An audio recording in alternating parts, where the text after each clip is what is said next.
maalintii labaad ayay u ahayd madaxda dowladda federaalka ee Soomaaliya iyo dowlad goboleedyada xubnaha ka gobolka Banaadirna uu ku jiro si weyn ayaa dhinacyadu ay isku kala aragti duwan yihiin arrinta doorashada la xiriirta kulan hal maalin ahaa waxa uu qaatay maalin labaad ujeedadu waxay ahayd in dhinacyadu doodaha xoog leh ay qabaan ka hor ay xal siyaasadeed u helaan gudahooda ay abuuraan isku kalsoonaan hase yeeshee kulanka gudihiisa waxaa maalintii labaad ka bilowday buuq hareeyay ilaa ugu dambeynta 6 saacadood oo wada jir ay u wada fadhiyeen dhinacyada dowladda federaalka dowlad goboleedyada iyo gobolka Banaadir ma jirto wax weyn oo heshiis oo ay gaareen hase yeeshee shuruudaha dhinacyadu ay kala wataan waa sii adkaadeen Puntland iyo Jubbaland oo hore u doonaya in beesha caalamka kulanka ay qayb ka noqoto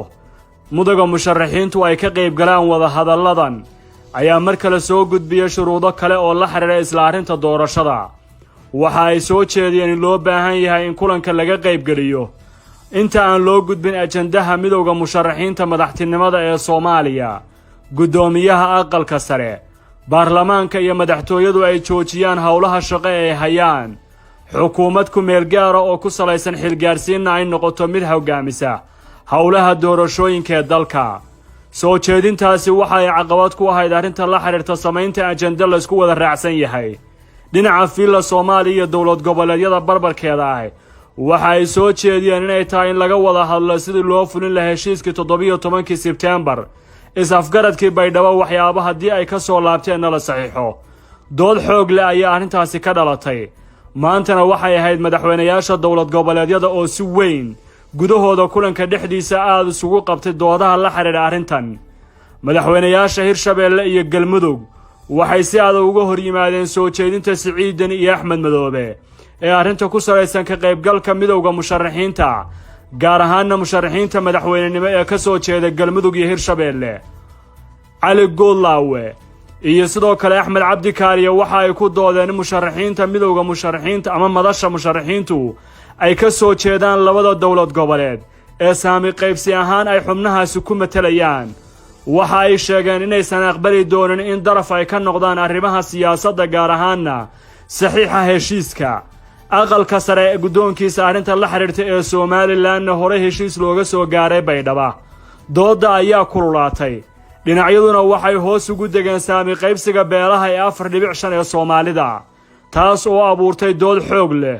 oo kulanka sababi gaartay in ugu dambeynta dhinacyadu ay ku kala kacaan ismariwaaga oo dheeraaday kadib waxay dhinacyadu mar kale soo jeediyeen inay tahay in la tashiyo kala duwan ay kala aadaan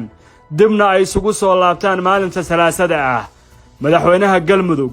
waxa uu socdaalayaa Dhuusamareeb halkaas oo ka soo laaban doono maalinta gelinka hore ee Talaadada nagu soo wajahan waxayna u muuqataa inay ku heshiin waayeen ajandaha rasmiga ee kulanka dhammaan dhinacyada ay tahay inay isugu yimaadaan Puntland iyo Jubbaland uma muuqato inay aqbali doonaan kulan ay ka maqan yihiin ka qaybgalkiisa madasha midowga musharaxiinta iyo guddoonka aqalka sare sidaas oo kale fiilla Soomaaliya iyo dowlad goboleedyada la jaalkeeyna ma aqbali doonaan sida cad arrinta ku salaysan in saxiixayaasha heshiiska ay ka mid noqdaan madasha musharaxiinta iyo guddoonka aqalka sare taas beddelkeeda waxay ogol yihiin in la socodsiiyo heshiiskii 17 Sebtembar oo lahaa saxiixayaal kooban marka la isku soo duubo arrimaha siyaasaddu waxay u muuqdaan inaysan fursad doonin dhawaaq kale oo ka yimaada jamciyadda qurumaha ka dhaxaysa golaheeda ammaanka oo fadhi ka yeelan doona xaaladda Soomaaliya haddii aysan dhinacyada siyaasaddu toddobaadkan ugu soo wajahan gaarin go'aan kama dambayso oo arrinta la xiriirta khamiista toddobaadkan maanta socda waxaa la filayaa dhinacyadu inay dhinac u tuuraan arrinta siyaasadda haddii ay gaari waayaanna waa arrin kale oo aadi doonta wakiilada caalamiga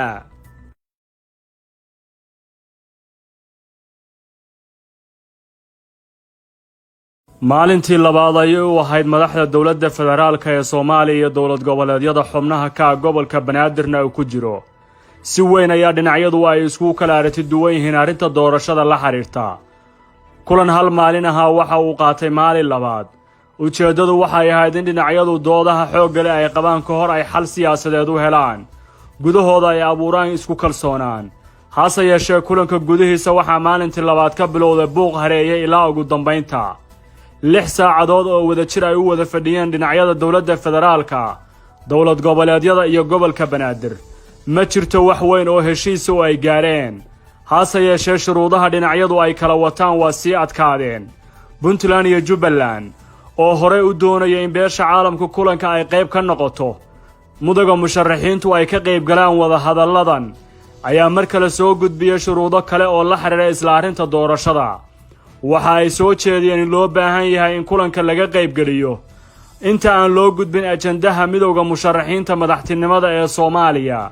gudoomiyaha aqalka sare baarlamaanka iyo madaxtooyadu ay joojiyaan howlaha shaqo ee hayaan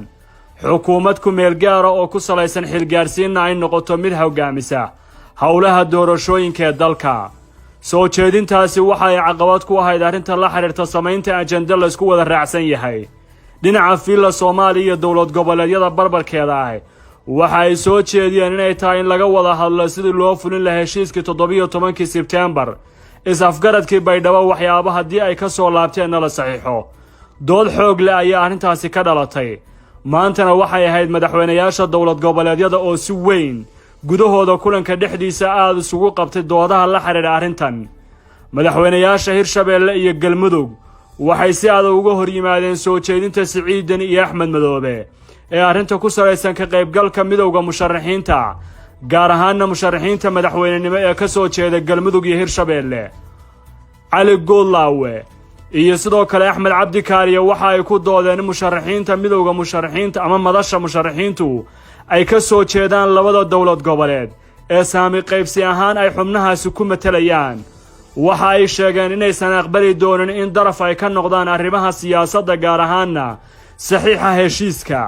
aqalka sare ee guddoonkiisa arrinta la xiriirta ee Somaliland hore heshiis looga soo gaaray Baydhabo dooda ayaa kululaatay dhinacyaduna waxay hoos ugu degeen saami qaybsiga beelaha ee 4.5 ee Soomaalida taas oo abuurtay dood xoog leh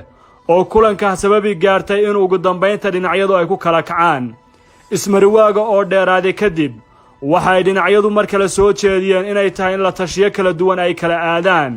dibna ay isugu soo laabtaan maalinta Salaasada ah madaxweynaha Galmudug waxa uu socdaalayaa Dhuusamareeb halkaas oo uu ka soo laaban doono maalinta gelinka hore ee Talaadada nagu soo wajahan waxayna u muuqataa inay ku heshiin waayeen ajandaha rasmiga ee kulanka dhammaan dhinacyada ay tahay inay isugu yimaadaan Puntland iyo Jubbaland uma muuqato inay aqbali doonaan kulan ay ka maqan yihiin ka qaybgalkiisa madasha midowga musharaxiinta iyo guddoonka aqalka sare sidaas oo kale fiilla Soomaaliya iyo dowlad goboleedyada la jaalkeeyna ma aqbali doonaan sida cad arrinta ku salaysan in saxiixayaasha heshiiska ay ka mid noqdaan madasha musharaxiinta iyo guddoonka aqalka sare taas beddelkeeda waxay ogol yihiin in la socodsiiyo heshiiskii 17 Sebtembar oo lahaa saxiixayaal kooban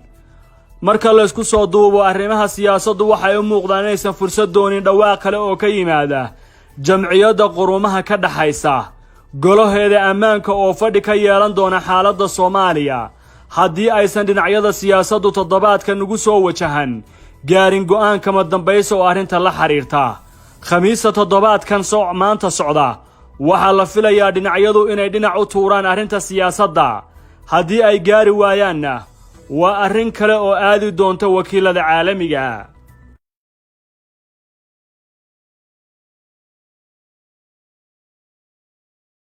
maalintii labaad ayay u ahayd madaxda dowladda federaalka ee Soomaaliya iyo dowlad goboleedyada xubnaha ka gobolka Banaadirna uu ku jiro si weyn ayaa dhinacyadu ay isku kala aragti duwan yihiin arrinta doorashada la xiriirta kulan hal maalin ahaa waxa uu qaatay maalin labaad ujeedadu waxay ahayd in dhinacyadu doodaha xoog leh ay qabaan ka hor ay xal siyaasadeed u helaan gudahooda ay abuuraan isku kalsoonaan hase yeeshee kulanka gudihiisa waxaa maalintii labaad ka bilowday buuq hareeyay ilaa ugu dambeynta 6 saacadood oo wadajir ay u wada fadhiyeen dhinacyada dowladda federaalka dowlad goboleedyada iyo gobolka Banaadir ma jirto wax weyn oo heshiis oo ay gaareen hase yeeshee shuruudaha dhinacyadu ay kala wataan waa sii adkaadeen Puntland iyo Jubbaland oo hore u doonaya in beesha caalamku kulanka ay qayb ka noqoto mudaga musharaxiintu ay ka qayb galaan wada hadalladan ayaa mar kale soo gudbiyay shuruudo kale oo la xiriira isla arrinta doorashada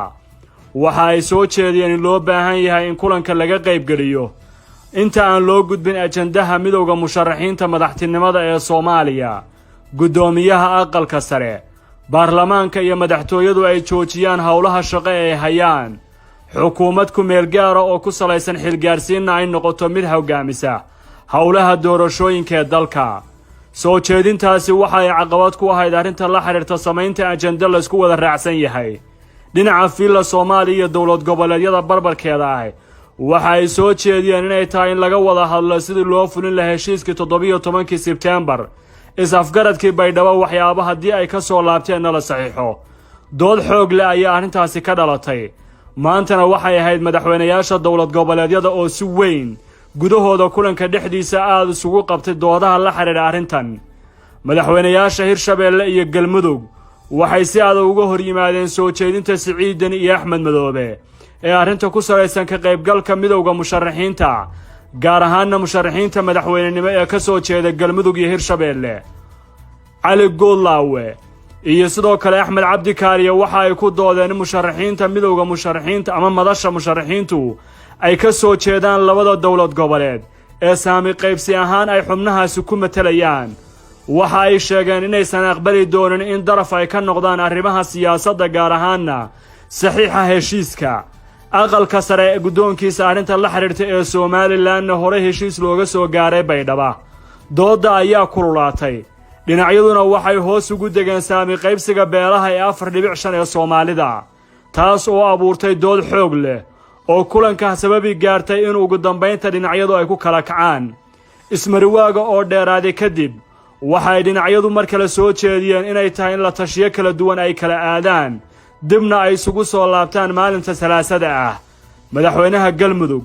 waxa uu socdaalayaa Dhuusamareeb halkaas oo ka soo laaban doono maalinta gelinka hore ee Talaadada nagu soo wajahan waxayna u muuqataa inay ku heshiin waayeen ajandaha rasmiga ee kulanka dhammaan dhinacyada ay tahay inay isugu yimaadaan Puntland iyo Jubbaland uma muuqato inay aqbali doonaan kulan ay ka maqan yihiin ka qaybgalkiisa madasha midowda musharaxiinta iyo guddoonka aqalka sare sidaas oo kale fiilla Soomaaliya iyo dowlad goboleedyada la jaalkeeyna ma aqbali doonaan sida cad arrinta ku salaysan in saxiixayaasha heshiiska ay ka mid noqdaan madasha musharaxiinta iyo guddoonka aqalka sare taas beddelkeeda waxay ogol yihiin in la socodsiiyo heshiiskii 17 Sebtembar oo lahaa saxiixayaal kooban marka la isku soo duubo arrimaha siyaasaddu waxay u muuqdaan inaysan fursad doonin dhawaaq kale oo ka yimaada jamciyadda qurumaha ka dhaxaysa golaheeda ammaanka oo fadhi ka yeelan doona xaaladda Soomaaliya haddii aysan dhinacyada siyaasaddu toddobaadkan ugu soo wajahan gaarin go'aan kama dambayso oo arrinta la xiriirta khamiista toddobaadkan maanta socda waxaa la filayaa dhinacyadu inay dhinac u tuuraan arrinta siyaasadda haddii ay gaari waayaanna waa arrin kale oo aadi doonta wakiilada caalamiga